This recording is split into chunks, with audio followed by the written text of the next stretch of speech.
Bonjour à tous, vidéo pour vous présenter canva.com, outil en ligne pour la réalisation d'infographies. Dans votre moteur de recherche, on va taper Canva. On va tomber sur le premier lien, logiciel de création graphique ultra simple Canva, canva.com/fr, le site est en français. Une fois que vous aurez créé un compte, ça doit être déjà fait. Il ne reste plus qu'à vous connecter avec l'adresse mail que vous aviez choisie pour la création de votre compte. On rentre le mot de passe et on se connecte.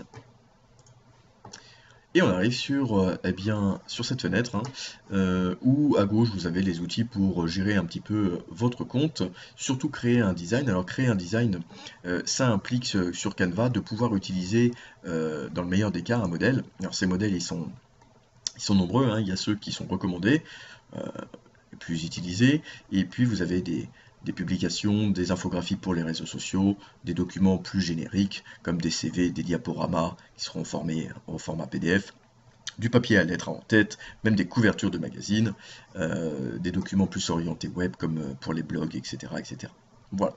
Alors je vais prendre un modèle assez simple, je vais prendre un petit logo, un nouvel onglet s'ouvre, et on arrive sur la fenêtre de création. Alors cette fenêtre de création, sur la partie droite, vous avez la partie visualisation et modification. Donc je vais prendre par exemple, je vais prendre celui-là. Il suffit de cliquer dessus. Vous voyez que la plupart des modèles sont gratuits. Si vous fouillez bien, vous en trouverez des payants, mais je pense que l'idéal est vous avez largement de quoi faire avec du gratuit. Alors mon logo, vous voyez qu'il est décomposable, tout est sélectionnable, modifiable, on peut tout déplacer, on peut choisir les couleurs et les modifier très facilement. Voilà.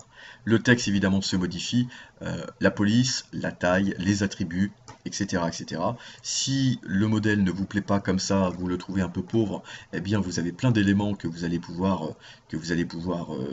ajouter, comme des lignes, des illustrations, des icônes, etc. Vous avez même aussi des photos qui sont directement utilisables.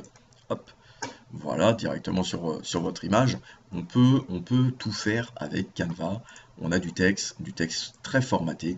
Il suffit de prendre celui qui vous convient. Vous pouvez évidemment, voilà, si je veux ajouter ce texte dans mon image avec un simple glisser-déposer, il suffit d'aller le mettre directement dans l'image. Et voilà. Après, l'ajuster en fonction de votre fond, de votre travail en cours. On peut changer le fond, voilà, de simples couleurs ou des textures. Et puis vous avez aussi possibilité pour télécharger vos propres images, c'est-à-dire des images qui vous appartiennent, qui seraient sur votre ordinateur, sur votre appareil photo, etc. Tout ce que vous voulez utiliser, vous pouvez directement les télécharger sous Canva et pour pouvoir les utiliser dans vos images, dans vos infographies. Une fois que le résultat vous convient, vous avez tout en haut la fenêtre de gestion de votre image. Alors, première chose à savoir, c'est que l'enregistrement se fait automatiquement. Si je retourne sur ma page d'accueil, tout en haut, que je vais sur mes designs, vous voyez que voilà, il s'appelle Crash, c'est le nom qui apparaît ici du logo que j'ai utilisé. Il est ici. Il est en train de créer un aperçu. Alors, je peux évidemment le copier, le placer dans la corbeille, etc. etc. Tout s'est fait automatiquement, je n'ai jamais enregistré, canva.com l'a fait pour moi. Cette image, on pourra la partager de multiples façons, sur les réseaux sociaux directement, ou en obtenant un lien qui nous permettra d'envoyer, qu'on pourra envoyer à des destinataires pour qu'ils puissent consulter, etc. On peut aussi intégrer dans des sites web. Et la particularité de canva.com, c'est que l'on peut aussi travailler à plusieurs.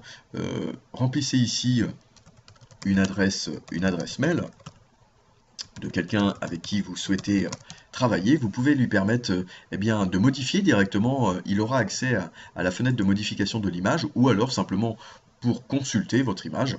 Mais on peut faire du travail collaboratif, ça c'est très intéressant sur canva.com.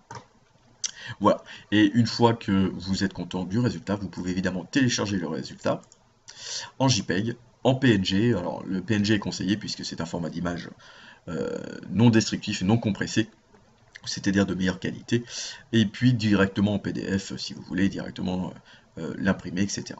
On peut commander des impressions, le publier directement sur le web, etc. etc. Voilà.